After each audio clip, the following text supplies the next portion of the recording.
Житловий комплекс Гарі від Ріел. Дім з характером. Старт продажів. Прем'єр-міністр Угорщини Віктор Орбан теж вийшов з заявою. Отже, він пригрозив наслідками за слова Зеленського про дружбу. Орбан назвав слова українського президента Володимира Зеленського щодо нафтопроводу «Дружба» шантажем і погрозами. І навіть додав, що це матиме довготривалі наслідки. І відповідний допис Орбан написав, щоправда, у закритій Фейсбук-спільноті. Але у ньому йдеться наступне, цитую. Це був насичений подіями вікенд. Президент Зеленський відкрито погрожував Угорщині. Він визнав, що вони стріляють по трубопроводу «Дружба», тому що ми не підтримуємо їх вступ до ЄС. Це показує, що угорці прийняли правильне рішення, пише Орбан. До речі, прем'єр-міністр Угорщини Віктор Орбан, бачите, дуже любить з'являтися в публічній площині з такими заявами. Я просто нагадаю, що дійсно 24 серпня Володимир Зеленський згадав про зв'язок між ударами по нафтопроводу «Дружба», що забезпечує постачання нафти в Угорщину, та українсько-угорського діалогу, де головним питанням є вето Орбана на рішення у рамках підготовки до вступу України в ЄС. І, до речі, що також важливо, на слова українського президента про те, що тепер існування дружби залежить від позиції Угорщини, відреагував міністр закордонних справ Угорщини Петер Сіярто. Він своєю чергою опублікував у соцмережі X відео із запитанням журналістки і відповіддю українського президента, додавши, що Зеленський використав національне свято України, щоб погрожувати Угорщині. Загалом, знаєте, суперечка навколо дружби, вона ж оголила ключову проблему. Угорщина перетворила російську нафту на політичний і фінансовий інструмент, який допомагає уряду Орбана утримуватися при владі. Але, знаєте, ось ця стратегія подвійної гри саме прем'єра Угорщини, власне, заробляти на співпраці з Москвою та водночас вимагати підтримки від Брюсселя, вона дедалі більше суперечить курсу ЄС на енергетичну незалежність. І також не можу не згадати, що дійсно з огляду на майбутні вибори в Угорщині, а ми знаємо, що вони відбудуться вже у 2026 році, то зараз угорському уряду більше потрібні гарні фінансові показники. Ми розуміємо, що без купівлі російської нафти це буде зробити важко. Тобто зламається ось такий фінансовий величезний вузол. Ба більше, якщо угорські компанії почнуть менше заробляти, то угорський уряд отримує менше податків. І своєю чергою не зможе похвалитися перед виборами якимись там результатами чи достатнім рівнем життя. Відповідно, не буде що показати як своє досягнення. І про це Орбан теж вже думає. Тому і з'являються ось такі заяви. Тим часом новий пакет санкцій ЄС проти Росії буде без серйозних обмежень на енергоносії. Принаймні, так пише видання «Політіко». Отже, у виданні йдеться про те, що 19-й пакет санкцій ЄС проти Російської Федерації не міститиме нових серйозних обмежень на продаж енергоносіїв, які фінансують війну Росії проти України.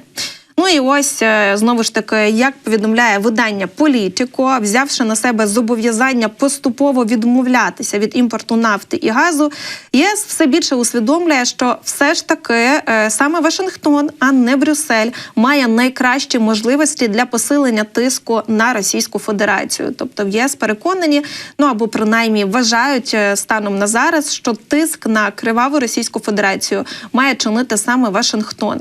І, до речі, за словами 4 європейських дипломатів, які говорили з виданням «Політіко» і говорили про закриті переговори, які відбувалися, то новий раунд санкцій, як очікується, знову ж таки, мабуть, не буде включати серйозні обмеження на продаж російських енергоносіїв. І знову ж таки, ми пам'ятаємо, що 19-й вже за рахунком з моменту початку повномасштабного вторгнення в лютому 22-го року пакет має бути оприлюднений вже наступного місяця. Також є вже інформація, ми розповідали про те, що він буде спрямований проти суден тіньового флоту, а також компаній, які допомагають Російській Федерації обходити чинні правила.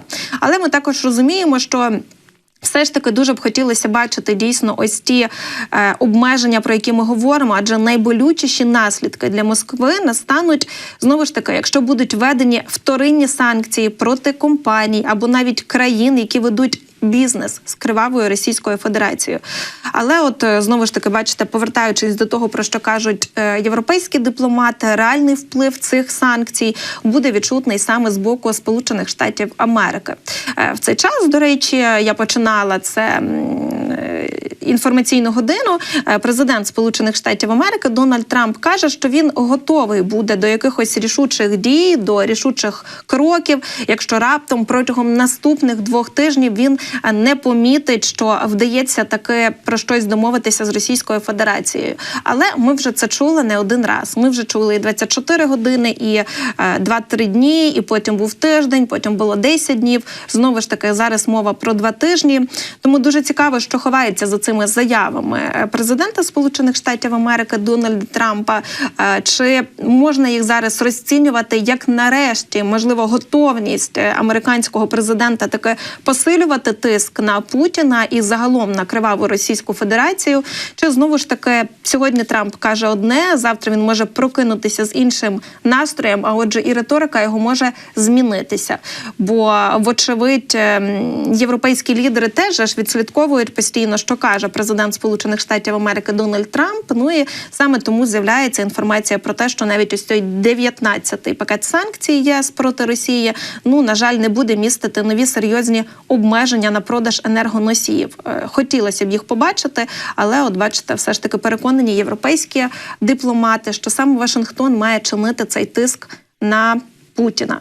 Чи готовий Вашингтон до цього тиску? Ну і знову ж таки, як будуть зараз американці продовжувати вести перемовини з росіянами, якщо також бачимо, яка риторика зараз російських пропагандистів.